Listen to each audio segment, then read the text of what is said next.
नमस्कार, मैं हूं पूजा सिंह और आप देख रहे हैं आर्यन टीवी नेशनल। चलिए बुलेटिन की शुरुआत करेंगे उत्तराखंड की कुछ खास बड़ी खबरों के साथ। देहरादून लोक भवन में 27 फरवरी से 1 मार्च तक राज्य स्तरीय वसोत्सव कार्यक्रम होगा आयोजित। वहीं कार्यक्रम में फूलों की प्रदर्शनी, पेंटिंग प्रतियोगिता, सांस्कृतिक कार्यक्रम और स्थानीय उत्पादों के स्टॉल होंगे।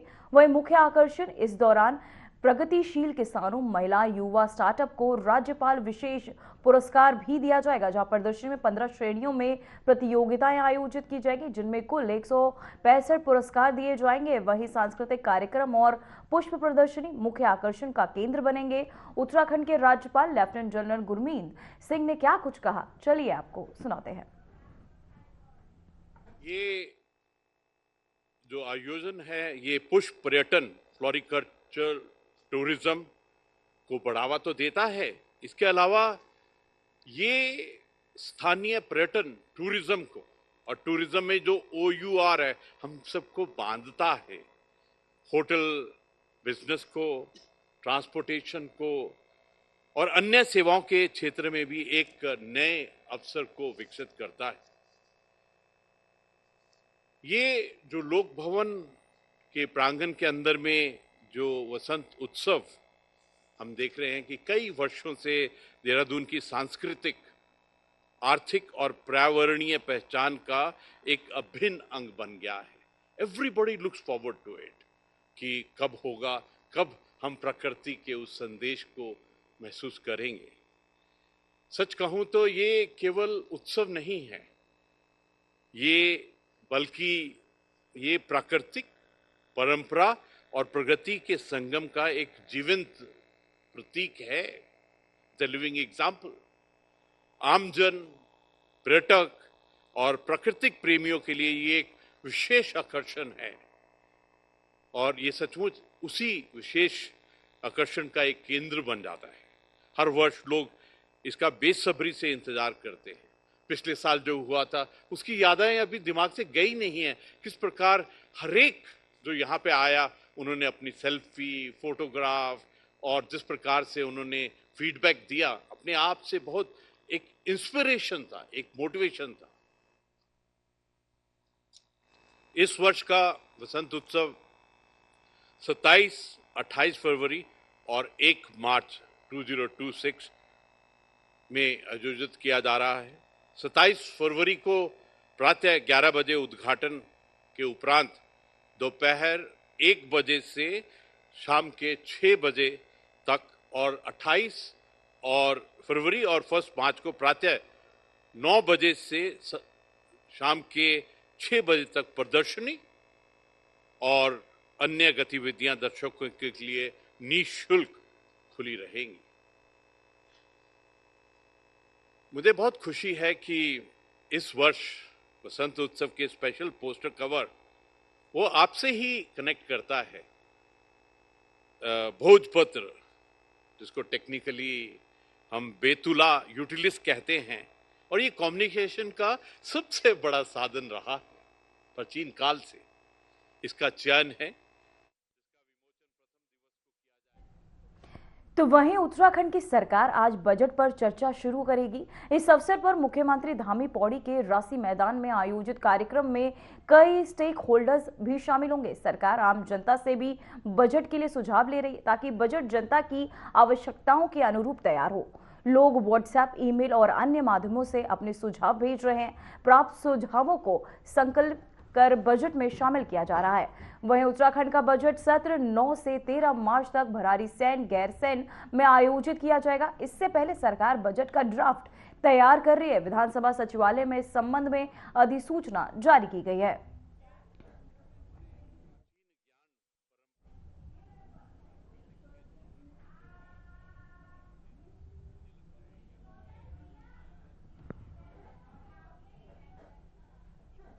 तो वहीं मुख्यमंत्री पुष्कर सिंह धामी बजट पूर्व संवाद कार्यक्रम में पहुंचे, जहां बड़ी संख्या में लोगों ने उनका गर्मजोशी के साथ स्वागत किया। कार्यक्रम में आमजन, बुद्धिजीव, युवा और व्यापारियों ने सुझाव साझा किए, जिन्हें आगामी राज्य बजट में प्राथमिकता के आधार पर शामिल किया जा रहा है।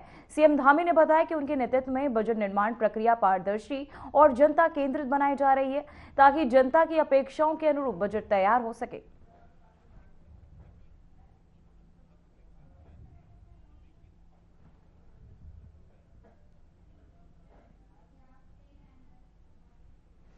तो वही मुख्य सचिव आनंद वर्धन की अध्यक्षता में सचिवालय में NABARD की उच्च स्तरीय अधिकारी प्राप्त समिति की बैठक आयोजित की गई। बैठक में RIDF से वित्त पोषित परियोजनाओं की स्वीकृति और प्रतिपूर्ति और साथ ही धनराशि निगम की समीक्षा की गई।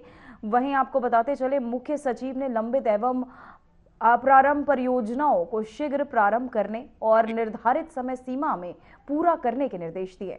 उन्होंने सभी विभागों को रीइंस्टेटमेंट दावों पर शीघ्र प्रस्तुति, अधिकतम वित्तीय लाभ और 100% उपभोक्ताओं को सुनिश्चित करने पर भी जोर दिया।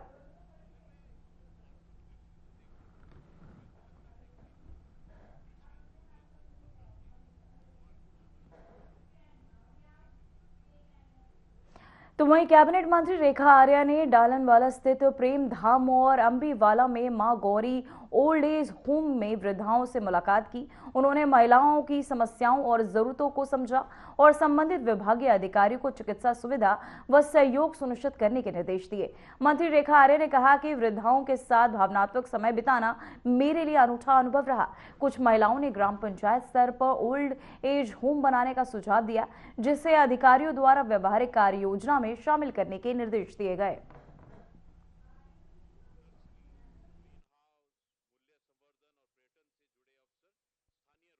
देखिए, मैंने बोला था कि हम लोग इस दिशा में एक विचार बना रहे हैं कि महिला सशक्तिकरण, अब तक में बालिकाओं और महिलाओं के रूप में विभिन्न प्रकार की योजनाओं के रूप में उनका सशक्तिकरण सुनिश्चित करने का विभाग ने हमेशा से काम किया।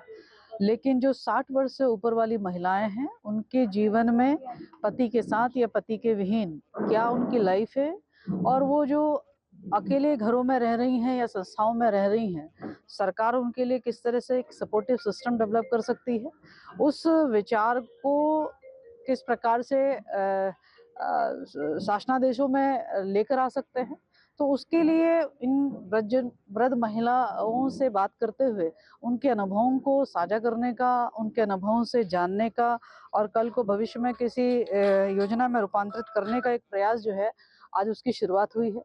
मैं समझती हूँ कि कई उत्तराखंड की हमारी वृद्ध महिलाएं हैं जिनके बाल बच्चे हैं, लेकिन उसके बावजूद भी वो यहाँ पर निवासरत हैं।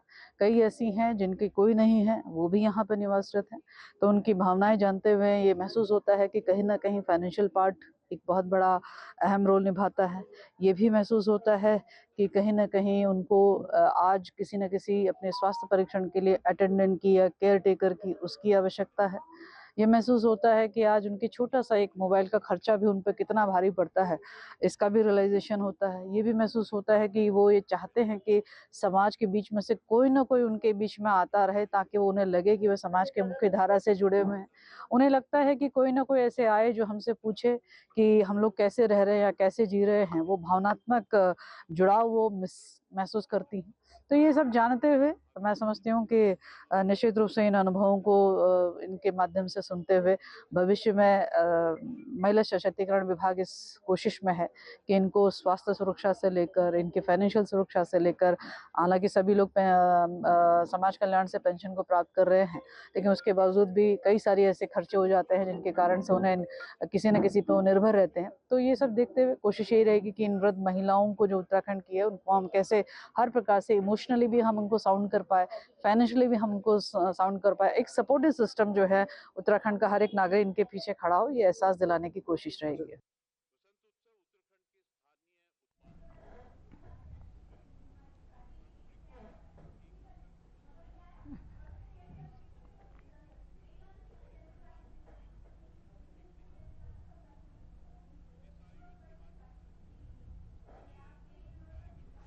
तो वहीं हरिद्वार में कुंभ मेले की तैयारियां जोरों शोरों से चल रही हैं। मुख्यमंत्री पुष्कर सिंह धामी हरिद्वार पहुंचकर मेले की तैयारियों की समीक्षा बैठक करेंगे। हरिद्वार में मेला नियंत्रण भवन में मुख्यमंत्री की हाई लेवल मीटिंग को लेकर तैयारियां की जा रही है, जहां कॉन्फ्रेंस हॉल को आधुनिक रूप दिया जा रहा है। मीटिंग के साथ मुख्यमंत्री कुंभ के निर्माण कार्यों का स्थलीय निरीक्षण भी कर सकते हैं। मेला प्रशासन के मुताबिक कुंभ मेला क्षेत्र में 25 से ज्यादा स्थायी निर्माण कार्य चल रहे हैं, जबकि अस्थायी कार्यों के लिए भी प्लानिंग की जा रही है।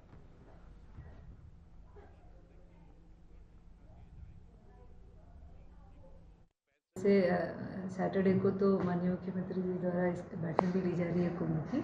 और कुंभ की तैयारियों को देखा जाए तो हमने 2 तरह के काम होते हैं हमारे यहाँ पे, परमानेंट और टेम्पररी वर्क्स। तो परमानेंट वर्क्स का जो स्टेटस है अभी करीबन 25 से 30 काम हमारे ऑनगोइंग है, कार्य गतिमान है। उसके अलावा कुछ प्रस्ताव हमारे अभी शासन में गतिमान है और शीघ्र ही उनकी भी अनुमति आ जाएगी और कार्य शुरू हो जाएंगे। अस्थायी कार्यों में भी हम लोगों ने जो हमारे 32 सेक्टर हैं उनका सेक्टर प्लान मैक्रो और माइक्रो बनाना शुरू कर दिया है। लेवलिंग के काम और जो हमारे अस्थायी प्रवृत्ति के विद्युत की और पानी के काम होते हैं उनकी भी हमने पूरी डिटेलिंग कर ली है और उनके भी अप्रूवल्स कुछ आ गए हैं और कुछ इन प्रोसेस है।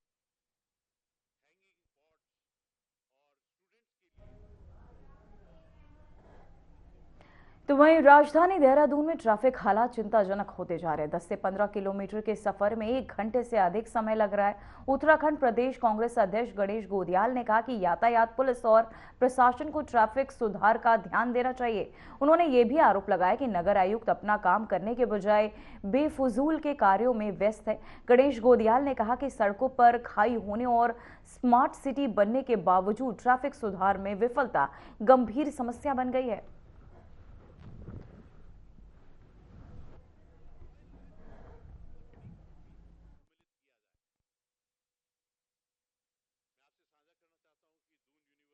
ये बहुत ही इससे लोग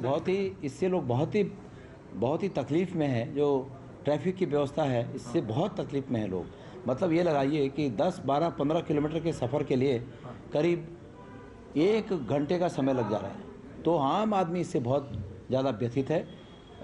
यहाँ पर यातायात पुलिस को इसके लिए प्लान ठीक से करने चाहिए।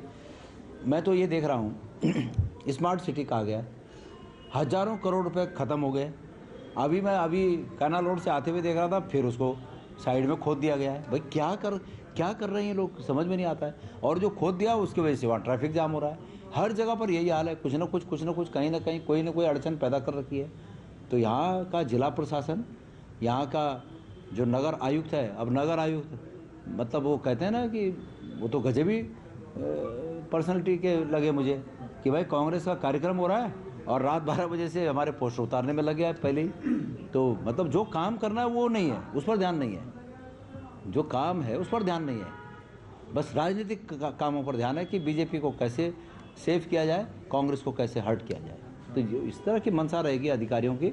इसलिए वो अपने जिस काम के लिए उन्हें रखा गया है, मतलब उस पोस्ट पे नियुक्ति मिली है, वो इसलिए अंजाम नहीं दे पा रहे हैं कि वो फजूल के कामों में लगे हुए हैं।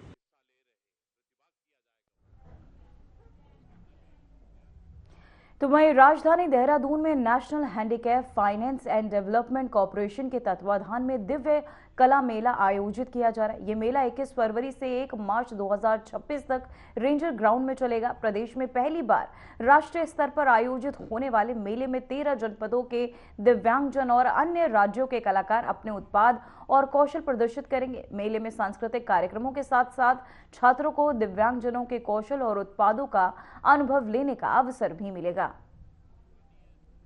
भी स्टेट्स में ये दिव्य कला मेला का आयोजन किया जाता है, तो उसके क्रम में इस बार वो देहरादून में दिव्य कला मेला का आयोजन कर रहे हैं। ये मेला स्पेसिफिकली दिव्यांगजन ओरिएंटेड मेला है, जिसमें जितने भी हमारे डिफरेंट पूरे जनपद में दिव्यांगजन होंगे और जो वो अच्छा अपना एंटरप्रेन्योर बिजनेस कर रहे होंगे, उनको मोटिवेट करने के लिए और उनके प्रोडक्ट्स को शोकेस करने के लिए ये मेला का आयोजन हो रहा है।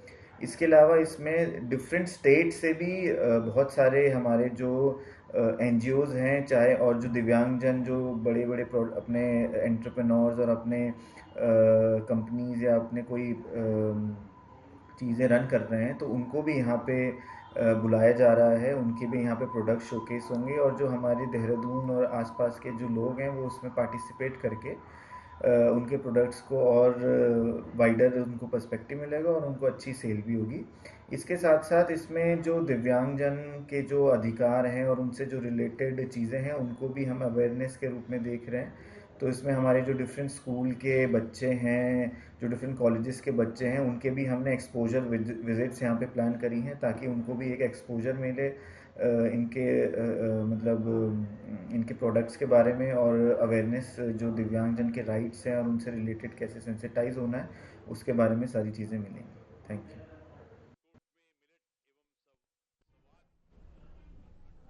तो वहीं उत्तराखंड सरकार अगले माह 9 से 13 मार्च तक भरारी सैन गैरसैंण में 5 दिन का ग्रीष्मकालीन बजट सत्र आयोजित करेगी। उत्तराखंड प्रदेश कांग्रेस अध्यक्ष गणेश गोदियाल ने कहा कि 5 दिन पर्याप्त नहीं है और बजट सत्र कम से कम 1 माह तक होना चाहिए। उन्होंने ये भी कहा कि विधायकों के सवालों का पूरा जवाब देने के लिए दिन पर्याप्त होने चाहिए ताकि लोकतांत्रिक बहस स्वस्थ और प्रभावी हो सके।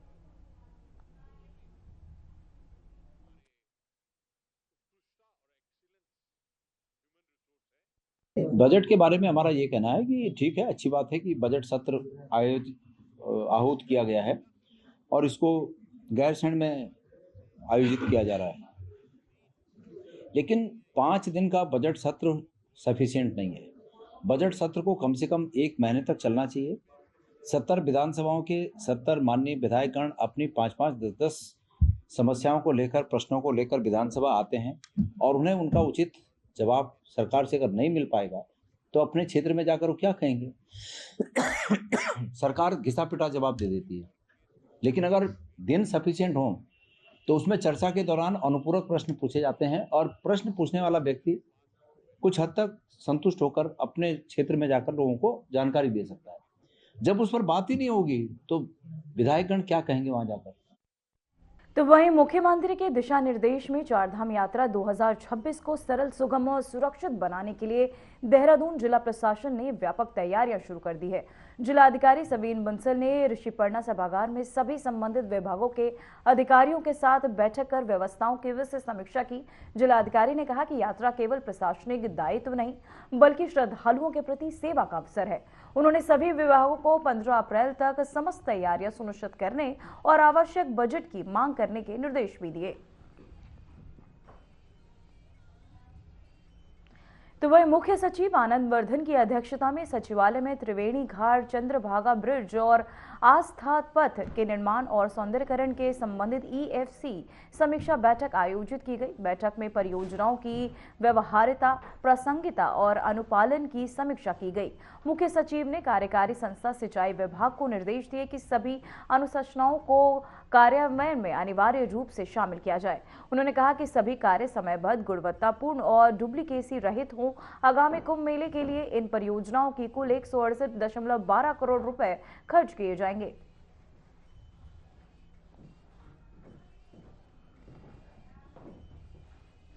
तो वहीं उत्तराखंड के औली में स्कीइंग प्रतियोगिता आयोजित हो रही है, लेकिन लंबे समय से रोपवे निर्माण कार्य ठप पड़ा है।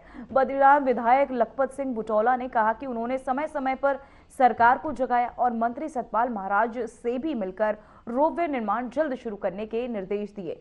वहीं उन्होंने बताया कि 2022 में पिलर में दरार आने के बाद 3 साल तक काम नहीं हुआ, लेकिन अब गति मिल रही है।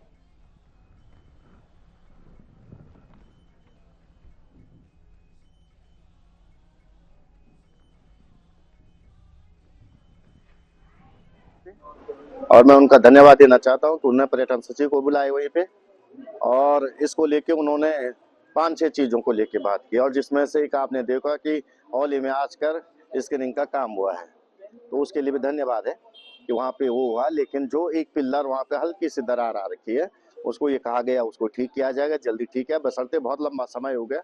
और या 2022 के बाद जब उस चीज को लगभग 1 महीने या 15-20 दिन में ठीक होना चाहिए था, उसके लिए 3 साल लग गए हैं।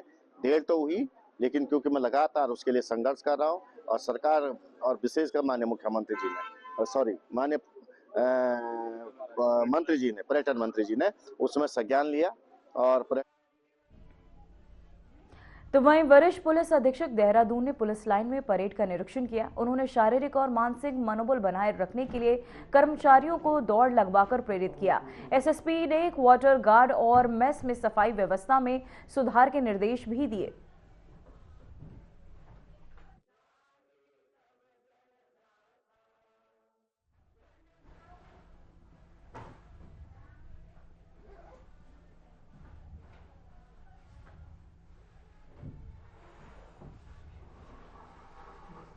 तो वहीं चमोली से बड़ी खबर सामने आ रही है, जहां नमाज विवाद मामला हिंदू संगठनों ने सौंपा मेमोरेंडम। प्रशासन ने शुरू की कार्रवाई, शांति बनाए रखने की अपील। गढ़वाल कमिश्नर पांडे का बयान। वहीं ज्योति मठ के विवाद अब शांत। वहीं आपको बताते चले, गढ़वाल कमिश्नर विनय शंकर पांडे ने कहा कि चमोली जिले में ज्योति मठ में एक अंडर कंस्ट्रक्शन बिल्डिंग में नमाज पढ़ने को लेकर हिंदू संगठन द्वारा जताए गए विरोध के बाद पैदा हुआ विवाद अब शांत हो गया। कमिश्नर पांडे ने बताया कि हिंदू संगठन द्वारा प्रशासन को सौंपे गए मेमोरेंडम पर आवश्यक कार्यवाही की जा रही है।